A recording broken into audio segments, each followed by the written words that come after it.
Welcome into the best in paranormal podcasting. This is Darkness Radio. I'm your host, Tim Dennis. Today, folks, we've got an interesting show. We're going to talk a little bit about the secret history of Earth. We're going to talk about Merkaba activation. I know that's not something that you normally would hear about, but we're going to find out what that is exactly. We're going to talk about breath alchemy. We're going to talk about life. We're going to talk about the beyond. We're going to talk a little bit about how aliens figure into this, and we're going to talk about how our bodies are not really our bodies, and how they may be light bodies, and how this connects with the universe and how we connect to the universe. Our guest today is Bob Frissell. He's the founder of the breath alchemy technique and has been a teacher of breathwork for more than 35 years. Bob actually came upon breathwork in an interesting way. We'll talk to him about it here in just a moment. He's a senior student of Jim Leonard in breathwork, and I believe it is, I'll have him pronounce the gentleman's name, Drunvalo. I believe it is Melchizedek. We'll find that out in just a moment. In The Flower of Life, he is the author of several books, including Catching the Ascension Wave. He lives in California, and we've got a link to his website in the description of this program. The name of the book, which you have a link to as well, which is out in its 30th anniversary edition, is Nothing in This Book is True, but It's Exactly How Things Are. It is out and available right now. Ladies and gentlemen, let's welcome in to Darkness Radio for the first time, Bob Frissell. Bob, welcome in. Well, thank you, Tim. I'm glad to be here, and glad we could finally make a connection just between you and me and the listeners. We had a little problem trying to get a Zoom link to work, so hopefully the telephone will do the job, and I think we'll be just fine. Thanks for having me. Absolutely. Really glad to be here. Absolutely. Thank you. So in the foreword of your book, which is incredibly interesting, it talks a little bit about how you first discovered breathwork, and believe it or not, we have a little something in common. It started with a back injury, right? Yeah, it sure did. Everything I've done, really, Tim, is a function of necessity. What's the saying? Necessity is the mother of all inventions, or something like that. But anyway, yeah, it was way back in the day where I had hurt myself in a bowling tournament really bad. And I mean, I was a professional bowler, so, I was out there. This is how I was making a living. And I got hurt, and like a dummy, I ignored it and tried to play through it, and that only made it worse. It got so much worse that I finally reached a situation where, you ever paint yourself into a corner and you got no way out?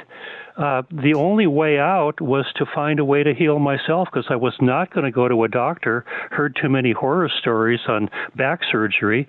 Chiropractors were diminishing returns. Thank God they saved my life in the beginning, but chiropractor could put it back in, and 5 minutes later, there I was again. So help. The only option I saw was to find a way to heal myself. And you got to understand, Tim, I was starting from square zero. I was asleep. I was ignorant. I was unconscious. I didn't know a thing. And that's where I started from. And I'm so glad, to cut to the quick here, that I healed my back a long time ago, really as a direct result of everything I was learning. Breathwork was the main key, and to the point to where it's never, ever happened. And so what was the worst thing that ever happened to me at the time, and I spent a lot of time on that, stuck on that, it became clear after a certain point that it is the best thing that ever happened to me. Because had that not happened, push never came to shove, we would not be talking right now. I would not be an author. Nothing would have happened. And I don't know, I'd probably be out digging ditches somewhere. I'm glad I'm not. Yeah. So, and I get that breath work is part of pain suppression, because I've been through that myself with pain suppression. So in that, so you start to do. Can I correct that, Tim? It's Sure. not pain suppression at all. It's transmutation of the energy. Okay. Well, explain how that works. Can I just go into that a little bit? Yeah, I think please. It's important. Please do. Yeah, okay. Well, Nikola Tesla, I think the most brilliant scientist we've ever had, said it perfectly. He said, if you want to understand the universe, you have to think of it in terms of energy, frequency, and vibration. Now, with that said, you and I are perfectly functioning holograms of the one infinite creator. I can just throw that out right now, but I do go into detail on that in my book, so I'm not just blowing smoke. Mm-hmm. We are perfectly functioning holograms of the Creator, and that means that we have it all within us, just a smaller version of the whole. So you and I are energy, frequency, and vibration. And energy in its natural state in the body wants to move.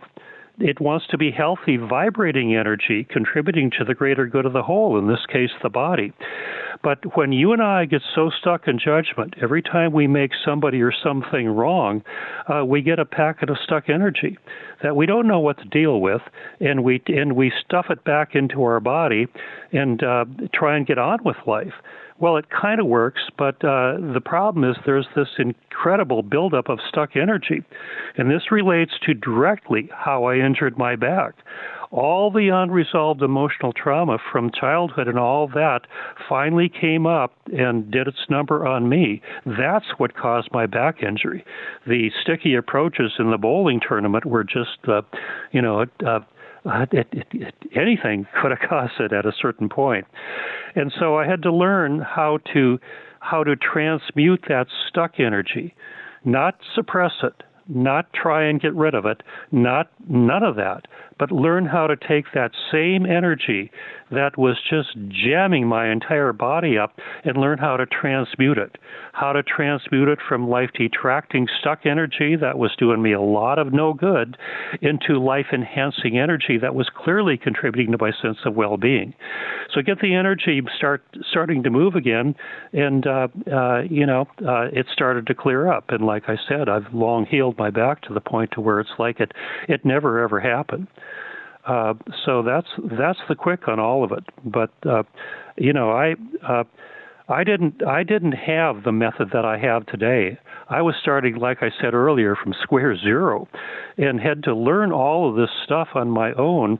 I did have a great teacher, Jim Leonard. He helped me a lot. But he just finally was able to show me the way after spinning my wheels for so many years. And thank goodness it worked. It worked perfectly. And it has evolved into the technique that I now call breath alchemy, which I share on a regular basis with my clients. It's about transmuting energy. It's about integrating stuck energy into life-enhancing energy. So you can get on with it. In my case, get my life back. Okay. So you're moving this energy, and as you're moving this energy, how does this connect, moving this energy, how does it connect eventually to transcendental meditation and moving to a higher plane in order to connect to higher beings and higher, and I know we're going leaps and bounds above where we're meant to go, maybe even in this segment, because we have two segments here, but how are we moving through the universe and maybe even into a higher body, so to speak? But I want to take it in bite-sized bits here, Bob. So the first step is that breathing. So we're breathing, but then what does that breathing start to open up? So as I'm breathing deeper, what's the first plane I'm moving to as I'm breathing deep? Yeah, well, good question. What it is it's a technique that I call circular breathing. And circular breathing is vastly different from the way people usually breathe. You breathe in such a way that you allow vast quantities of life force energy, source energy itself. Most commonly, it's called prana. But whatever you call it, it is the energy of source. It is the energy that throughout the cosmos makes life possible. No prana, no source energy, no life, here or anywhere else. So it's that vital. And yes, we do take it in when we breathe, but most people take it in very small amounts due to all the stuck energy that's suppressed in the body. And so what it does is it enables us to keep the body alive, but never to discover our innate ability to transmute stuck energy into life-enhancing energy. So what circular breathing does is it opens up that flow. And so you begin to feel this increased energy flow throughout your inner body. And in its healing endeavor, what it also does is it begins to bring up a pattern at a time of stuck energy that you've been suppressing due to that judgment, a pattern of that stuck energy that is causing all the problems in your body. And so the second half of breath alchemy is that in addition to the breathing, I show people how to relax into and tune into and open up your inner feeling sense and just totally unequivocally find a more useful way of relating to what you're feeling than making it wrong. In other words, find a way to allow and accept what you're feeling exactly as it is so you can go into it, feel it fully and thoroughly, accurately and honestly. In so doing, you will discover your innate ability to transmute stuck energy, life-detracting energy, into life-enhancing energy so you can get on with it again. And every session produces what we call a completed energy cycle, where what you've done is you've transmuted tons and tons of stuck energy and transformed it into life-enhancing energy. So, but you also were asking about transcendental meditation, and that's very interesting. I've been doing TM even longer than I've been doing breath work, and so I'm very much an advocate of transcendental meditation. But even though there are similarities, they are different. So, it's almost in a way like comparing apples to oranges.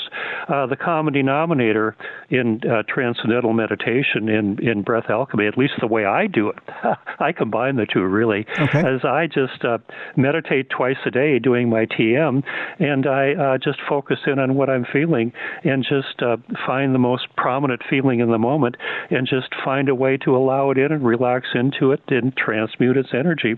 And so I end my meditation feeling really good. It's kind of like a miniature breath alchemy session without doing the breathing. So that's how I do it. I don't know if a TM teacher would agree with what I'm doing, but that's what I do. Where do you find the main conflict with a TM teacher? Is it the technique? Is it what you're finding when you get there? No. I don't have any conflict at all with TM and with the teachings. All I meant by what I said there is that like I said, I've been doing TM longer than breath work, and that's a long time. I've been around the block many times. Okay. And so what they originally taught me, as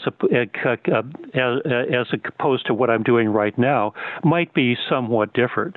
And I don't remember what exactly their original teaching is. They give you a mantra, and you go in and you go into your inner body and all of that. I don't know if they focus much on tuning into what you're feeling, but that's what I've added as a result of all my breath alchemy work, and that's what works for me. So no, I'm a big fan of TM, and I've got no issue with any TM teacher. So I want to be clear about that. All right.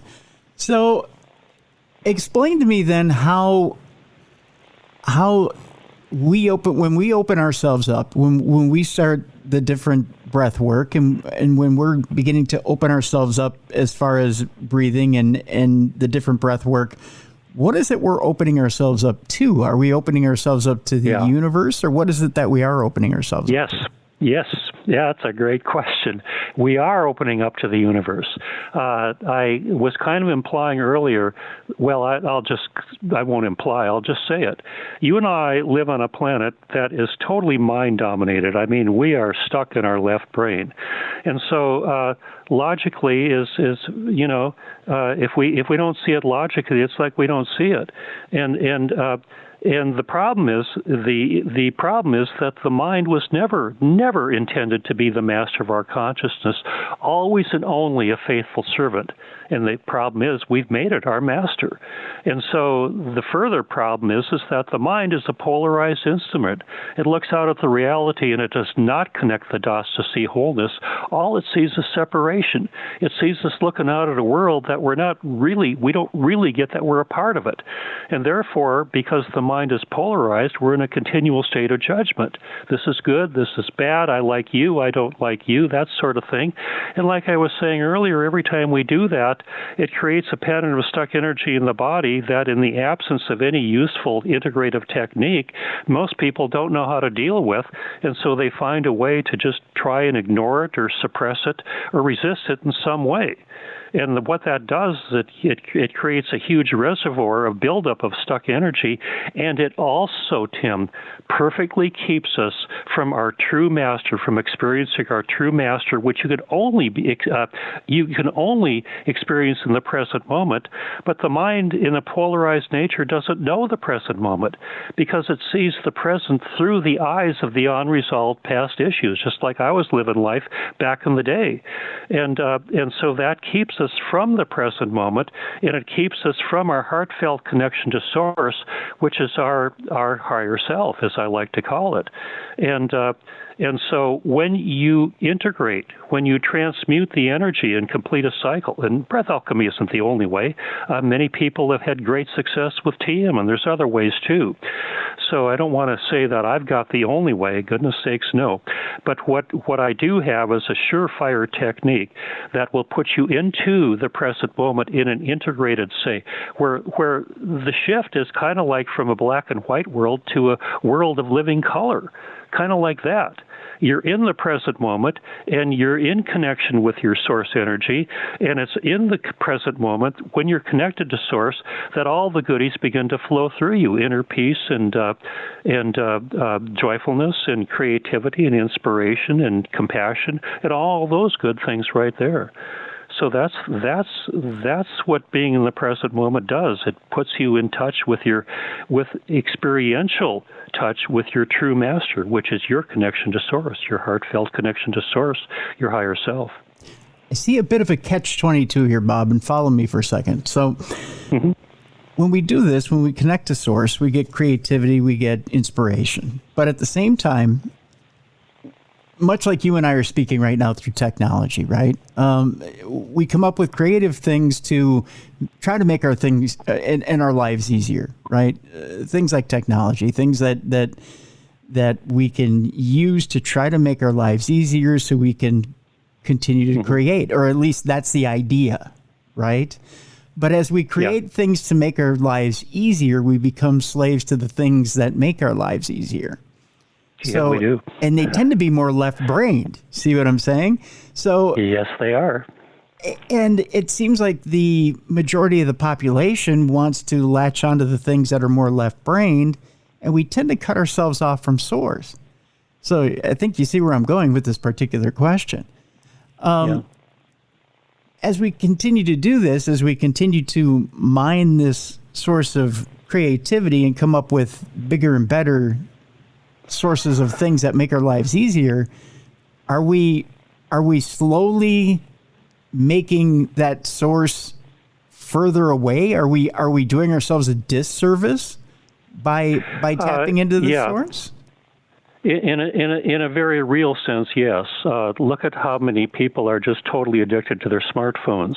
Just as one example, not making the thing wrong, but my goodness sakes, it's people live like they can't live without the thing. I don't even have one, so I've never gone there, and I don't know about that. But yeah. That's what I mean when I say that we live on a planet that is totally mind-based, and the more technology you create to make your life easier, in a very real sense, the more you are separating yourself from the source. But not to throw the baby out with the bathwater. We need both.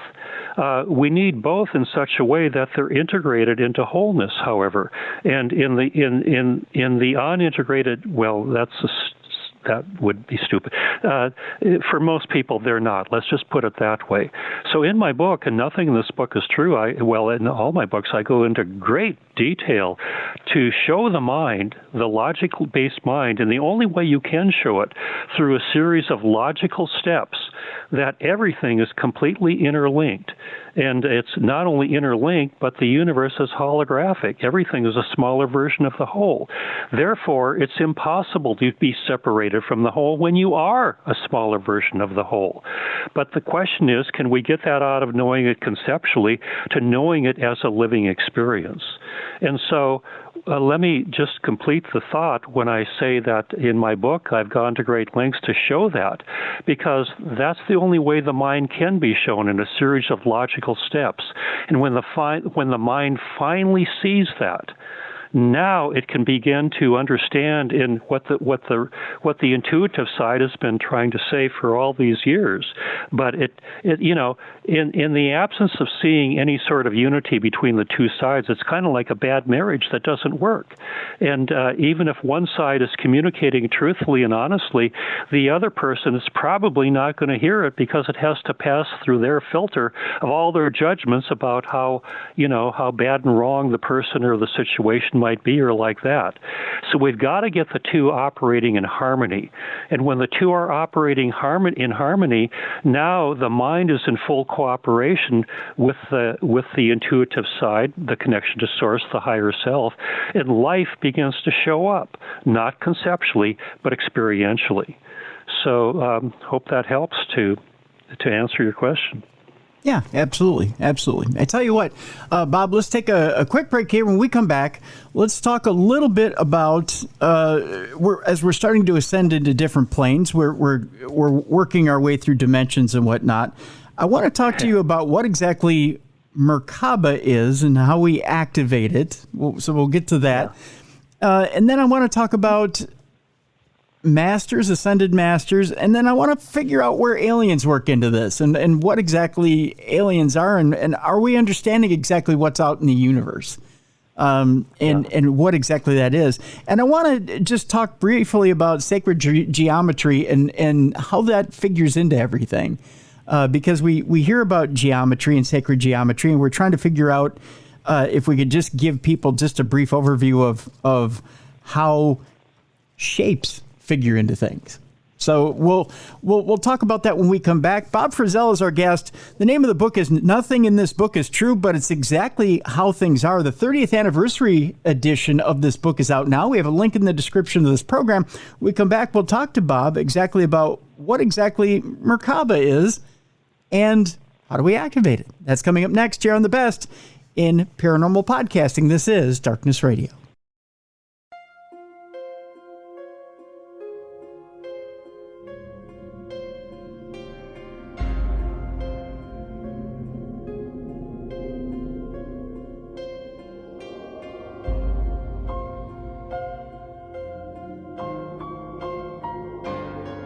Welcome back to The Best in Paranormal Podcasting. This is Darkness Radio. I'm your host, Tim Dennis. My guest is Bob Frissell. The name of the book is Nothing in This Book is True, but it's exactly how things are. It's the 30th anniversary of this wonderful book. By the way, the rest of the title of the book, The Secret History of the Earth, Merkaba Activation, and Breath Alchemy. It's a big, long title. But you can find out the entire title by clicking on the link in the description of this podcast. Bob, before we left people, we were talking about exactly that, Merkaba and Merkaba activation. We kind of need to go backward before we go forward and tell people what exactly Merkaba is, because it does involve a little bit of a universal connection, doesn't it? It sure does, yeah. Yeah, well, the Merkaba is the universal pattern of creation. There's really nothing that it isn't, and because it's everything. In my books, what I detail how way back in the beginning, there was what I guess you could call infinity. I mean, just intelligent infinity. It doesn't really have, where are you going to go with that? So at one point, back in the day, intelligent infinity created intelligent energy, and from that, by vibration, go back to Tesla. If you want to understand the universe, energy, frequency, and vibration. By vibration, what intelligent energy did was it created the first photon. And from the first photon, everything in the universe is a fractal of that. All there really is just the one original photon, and everything else is a holographic a fractal of that. And so the original photon is the original Merkaba, the universal pattern of creation. And like I was saying earlier, that because you and I hope I was saying that you and I are perfectly functioning holograms of the whole, that means that we are just smaller versions of the whole. That means that we are the living Merkaba field. It's contained within us. It's contained with everything. And like I said earlier, there's nothing that it isn't. And so that's kind of like the basic definition of Merkaba that I would give. And where we can go from there is that in my book, what I do is I teach a 17. Well, it's in the book, step by step, a 17 breath meditation. That, if it's performed correctly, it'll help you to activate this energy field around your body. Like I said, for most people, this energy field around our body, and to get a sense of what it looks like, it's shaped in the form of a star tetrahedron, which is just two back-to-back tetrahedrons that kind of looks like a star. That image is around our body, and in most people, it's in a dormant state. So if you've got a proper, shall we say, level of presence, and we were talking about that earlier with integration into wholeness, transmuting energy, that sort of thing through breathwork, then it's possible to use this 17 breath meditation to great effect to actually activate, to turn on that field around the body, to just give you a greater experiential sense of what it is like to be connected to the whole. It's really like that. And ultimately, Tim, it is a pattern of ascension. And at some point, we are probably going to get into the whole idea of ascension on how we are very much in the verge, and I state the case for it, that in great detail, I state the case because it does need to. You do need to dig into it to begin to realize that we're living on a planet that is very much on the verge of going from its third dimensional aspect into the fourth dimensional, a much higher vibration, a much higher level of unity consciousness, and basically. If you want to believe what the Law of One says about it, it's 100 times at least more harmonious in every possible way than even our very best moments here are on third dimensional Earth. And so we're living on a planet that's very much into that process. And in so many ways, that's what my book is about, is detailing the big picture context and all of that. Just what does that mean, what I just said? Am I some sort of a weirdo who's just blowing smoke and trying to make a buck by selling books? No. I'm somebody who's researched this very, very deeply for the past 30 years or so, and I can tell you that there is reference to this whole ascension thing in at least 35 different sources that I found, from the Native Americans to the Mayans to the Hindus. They call the Samvartika, and it's just all over the place. The Bible's full of it too. So this ascension thing, moving from one dimensional level to another, is something that all planets go through at a certain point in their evolutionary process. Our neighbor Venus did it 2.6 billion years ago, and it's now inhabited by beings that are known as the Hathor race, and they're all fourth dimensional. And the great-grandfathers, if you will, of Venus are known as the ancient builder race. They are sixth dimensional. That's on a level that's so far beyond us that we can hardly imagine. And what they did, the reason I mention the ancient builder race is they're very instrumental in our evolutionary process. They're the ones who gave us the Law of One. And a lot of my book delves into the Law of One information, the material, as it was presented back in the Egyptian mystery schools in 1355 BC through Akhenaten and his mystery school, which was called the Law of One. And so by digging into that, you can get a lot of insight as to who we are, what's going on, and where we're going. And the Merkaba is fundamental to all of this. I have an interesting question about the Merkaba, because you mentioned it looks like the Star of David, right? Mm-hmm. And maybe I'm drawing an obvious parallel here. You tell me if I'm off or not. It looks like the Star of David. In the book, you mentioned that at most, only a few thousand people on this planet have it activated and can see it, look at it, whatever, and about 8,000 ascended masters who reside on another level of Earth's consciousness actually possess it or have activated it or have it. So to me, this sounds like they're chosen ones, right? And when you, at least that's what it sounds like. Well, I that's not the way I would characterize it. The chosen ones, is that what you said? Right, but follow my line of thinking here, right? Okay. So if you follow the Bible or if you read the Bible, that to me sounds like Old Testament writings for the Jewish people, or what the Jewish people were saying about the chosen ones, Star of David. it almost sounds to me like they were able to see the Merkaba. Is that just me? Could be, I don't know. I must confess I am not a student of the Bible. In fact, the only thing I know about the Bible is from what I've gotten from other sources. And I've put a few quotes about biblical quotes into one of my books, Catching the Ascension Wave. But truth be known, I am not a student of the Bible, so I can't comment on the Hebrew thing or any of that stuff. What I can say is that with regard to the Ascended Masters, I wouldn't call them chosen ones at all. I would just call them people who figured out the game of life a long, long time ago and learned that as you ascend through the heights, you never lose your memory, and that's really a good definition of immortality. Never again having a break in memory, and because you will change bodies as you ascend through the heights. At a certain point, the body you're in is not useful anymore. For example, going from the third to the fourth dimension, our bodies transform completely into light bodies. Flesh and blood cannot make it through. That's a quote from the Bible, from the little I know about the Bible. That's straight out of the Bible. Flesh and blood cannot make it through, and you will go through an instant. I don't know exactly how they say it, but kind of like in a ball of light, because you've learned to transform your body into a light body. So, yeah, Ascended Masters to me are just people, very similar to the ancient builder race. They're both residing on the sixth dimension, which is almost beyond our ability to even imagine what they can do.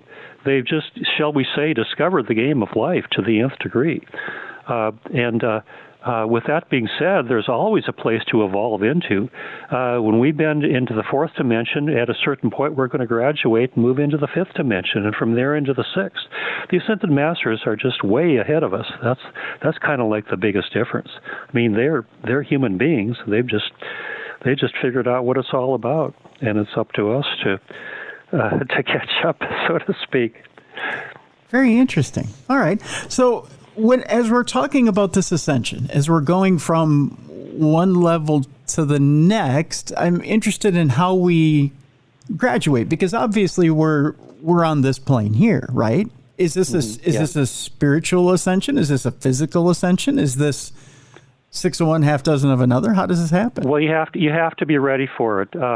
I go into great length just talking about that. And usually the normal scenario is, as they say, many are called, few are chosen, that when a planet is ready for ascension, and every planet, every third dimensional planet will go through this at some point. If we go back and take a look at Venus 2.6 billion years ago, they detailed it all. They spelled it all out in the Law of One. And they went on to say that there were something like about 32 million inhabitants on the entire planet. Just a slightly sparser population than what we have here on planet Earth, but 32 million people, and most of them did not make it. Only 6.5 million did make it through. Wow. So the question is, well, what happens to those who do not make it into the fourth dimension? And the answer is they will be taken care of. What I've discovered in all my research, and a good source for that, there's a book that came out in the late 1990s. It's called Cosmic Voyage. And what it gives is a detailed accounting of the author's experience with remote viewing. Now, when that book first came out, I didn't really trust it very much because I didn't really trust remote viewing. But I dug a little bit deeper, and I began to realize that a good remote viewer is 100% accurate on terrestrial viewings, and as much as 99% accurate on off-planet viewings. And so I took this book out again, dusted it off, and started taking a more serious look at it.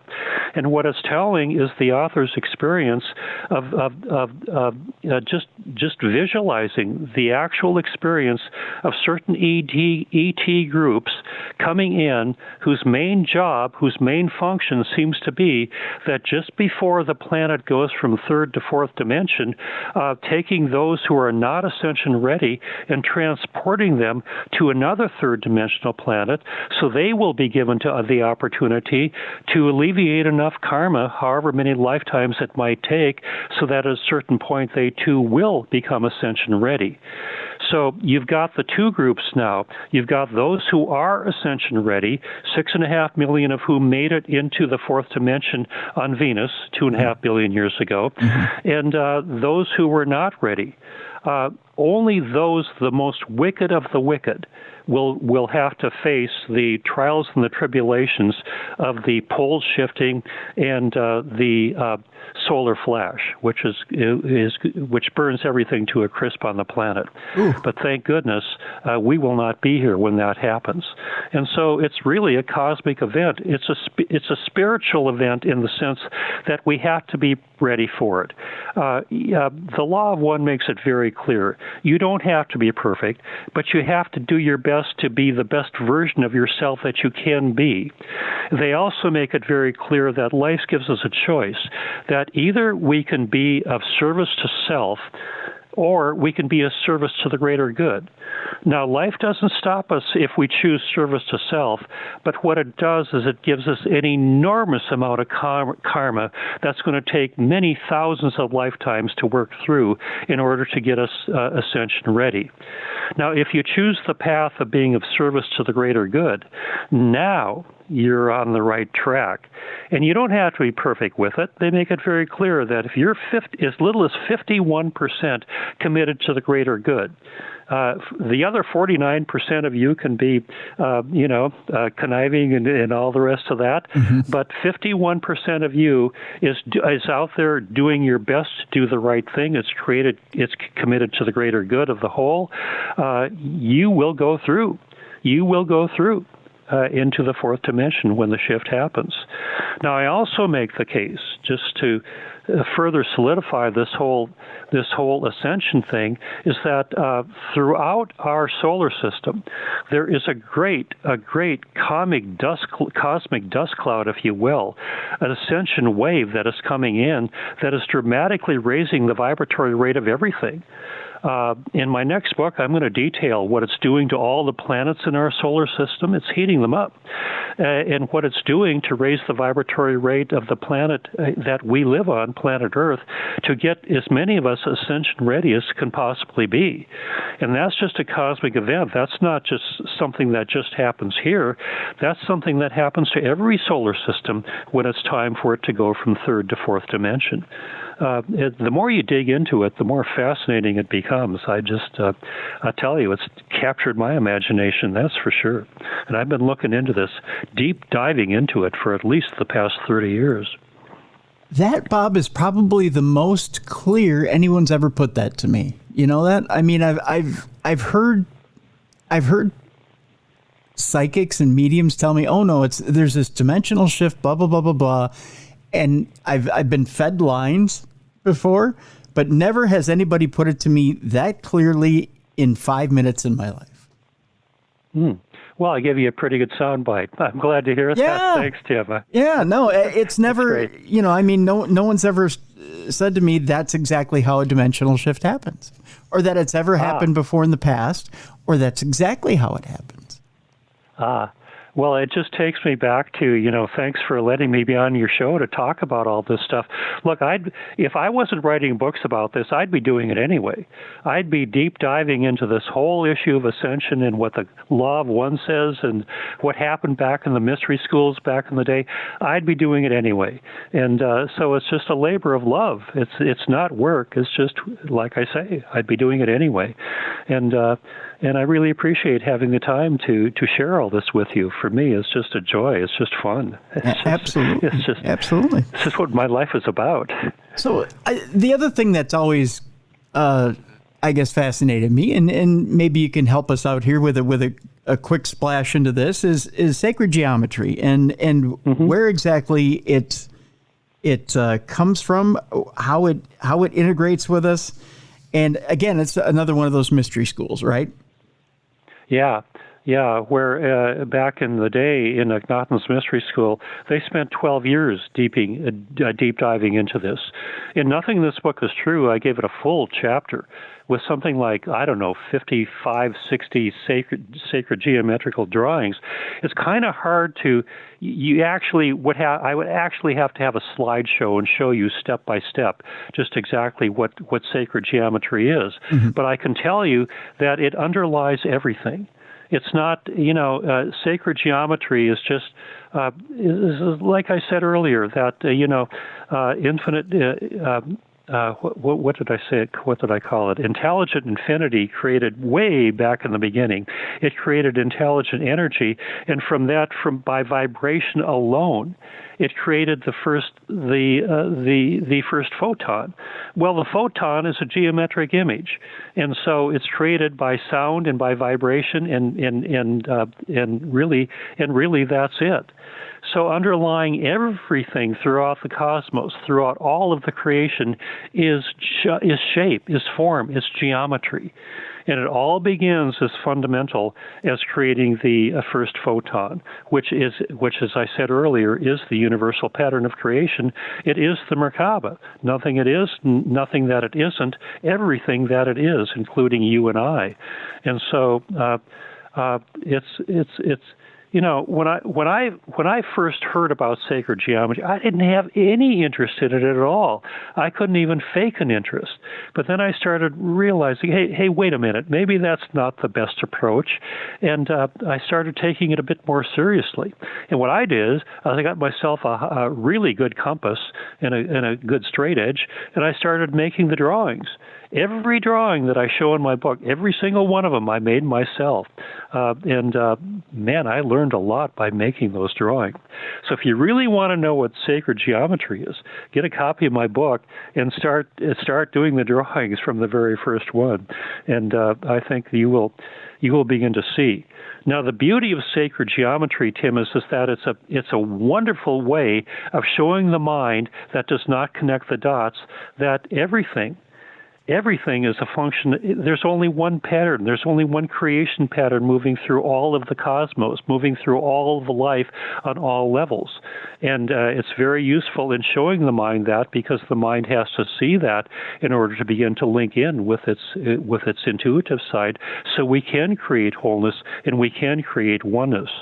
So I spend all this time on sacred geometry in my books, not for the purpose of teaching sacred geometry, but for the purpose of showing the left brain, the separate mind, that you can connect the dots, and as you do, you begin to see wholeness, and you begin to see and live experientially just what it's all about. That's how I use sacred geometry. So I hope that helps. You can't really show it without showing a slideshow to go through it step by step. Understood. One of the things that is interesting in the book, and again, we can try to encapsulate it without getting into a huge lecture about it, is Da Vinci's Vitruvian Man, and going into how it lines up with the Fibonacci sequence, and how genius Da Vinci was in coming up with that. It's funny how he, you think, well, it's an interesting drawing, right? You say, well, it's a beautiful drawing in that, but when you break it down into exactly into sacred geometry, and you explain it beautifully in the book, what that figure means, what it breaks down to in geometry, in sacred geometry, it really has quite a bit of meaning. And it does. Yeah, Da Vinci was working with sacred geometry, and the flower of life is kind of like the ultimate expression of all the sacred geometry images, and Da Vinci was working with the flower of life. Again, maybe I shouldn't have said that, because what is the flower of life pattern if you can't see it? But so maybe I should strike that. Well, yeah. No, I mean, but it's easy enough to throw out there, and then again, if people want to know more, they can pick up the book. I mean, yeah. I got flower of life image plastered all over that book for sure. Sure. Many. We hear a lot about the chakra systems too. I mean, we can bounce from that to this. How with your interpretation of, and we're talking about energies as well, and we're talking about when we talk about breath work, the way that you operate, Bob, is there a way of aligning your chakras in a different way that we've heard maybe on the show in the past? Well, yeah, I think one of the real keys is learning how to transmute enough energy, enough stuck energy, so that you can get out of the lower three centers and up into the higher centers. You can't really get there until you're ready for it. It ties in perfectly with what we're talking about here, because until you're ready for it, you're going to stop yourself from further growth. So this is not something you can fake. This is not about acting as if. It's not about going through the motions. It's about discovering the real deal.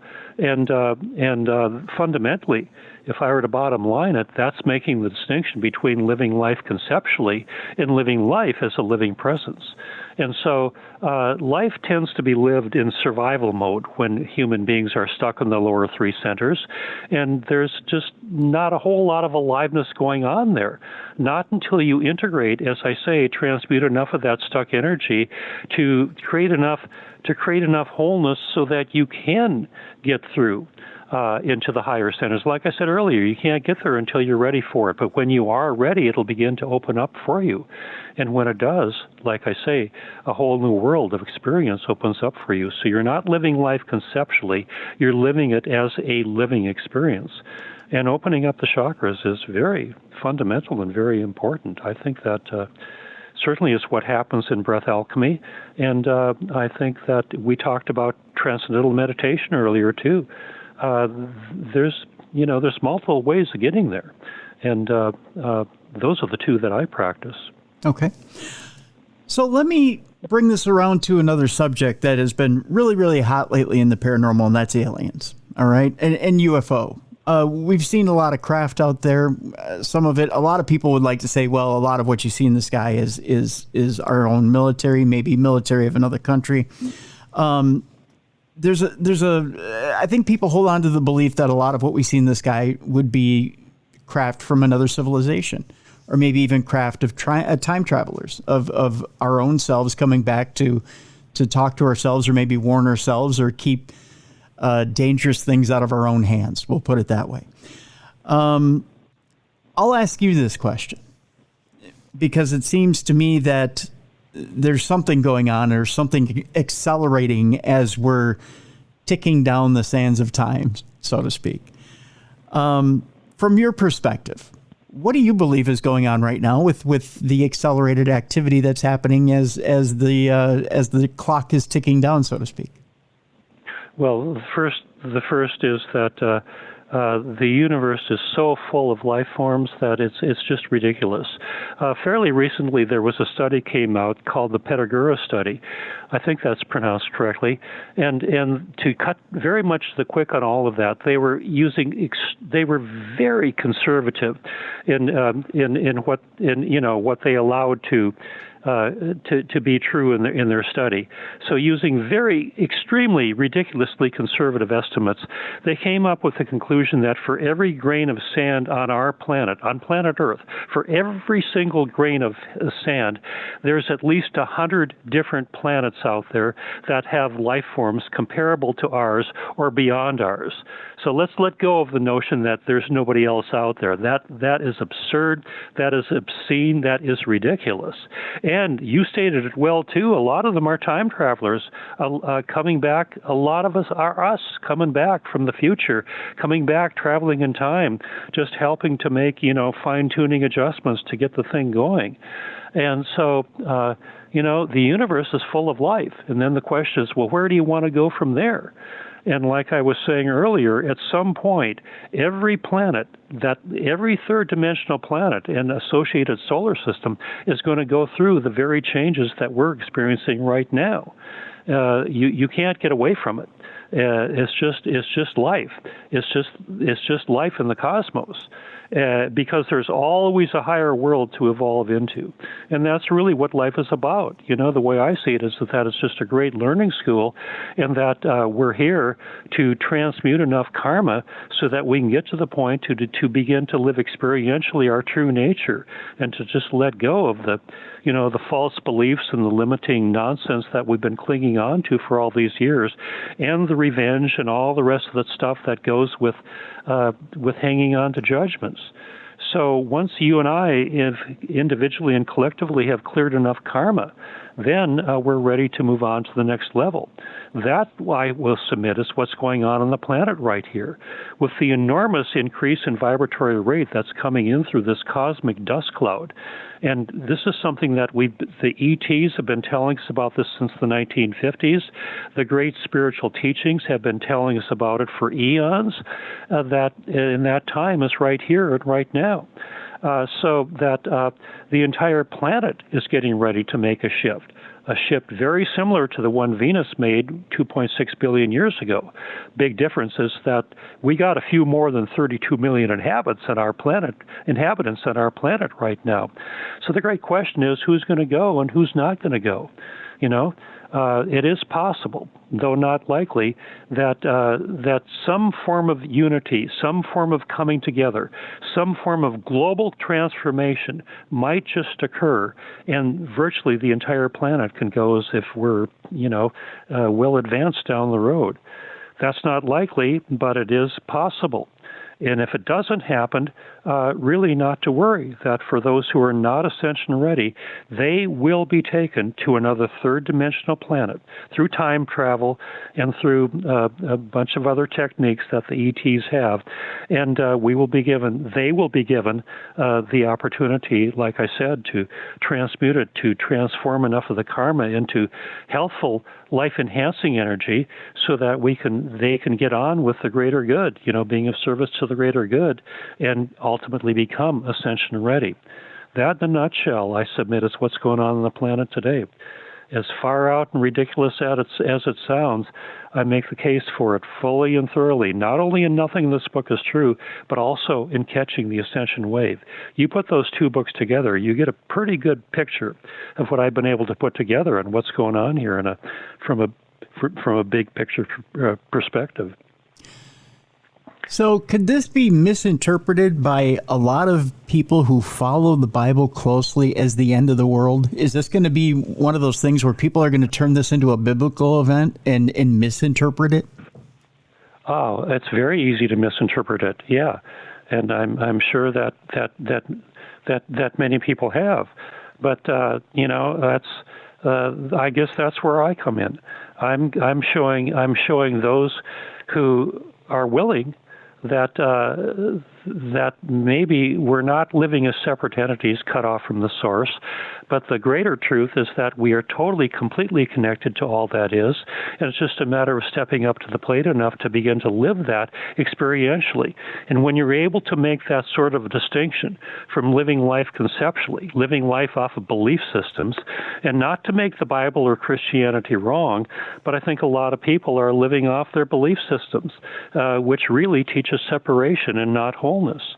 And I don't want to go any further than that because I'm not out to make religion wrong. Mm-hmm. But I am just saying that there is a greater way, and that you and I are perfectly connected to all that is.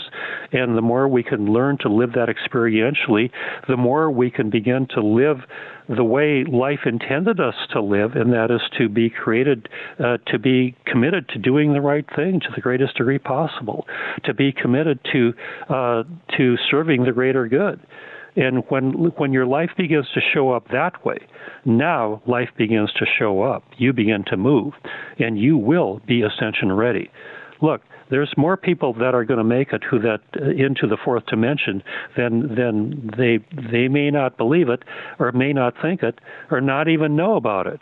But there's a lot of good people out there who are doing the right thing, and that's the bottom line right there. When the time comes, they're going to find themselves in a world that's at least 100 times more harmonious than even our very best moments here on third-dimensional Earth. So that's kind of like what I'd like to wrap it up with, if that's okay, Tim. Absolutely, absolutely. Name of the book is Nothing in This Book is True, but It's Exactly How Things Are. It's a 30th anniversary edition. The second part of the title is The Secret History of the Earth, Merkaba Activation, and Breath Alchemy. We have a link in the description of this program, folks. I encourage you to go get it. We've barely scratched the surface, and there's so much more in this, so I encourage you to go get it. Bob Frissell, I want to thank you so much for being with us today on Darkness Radio.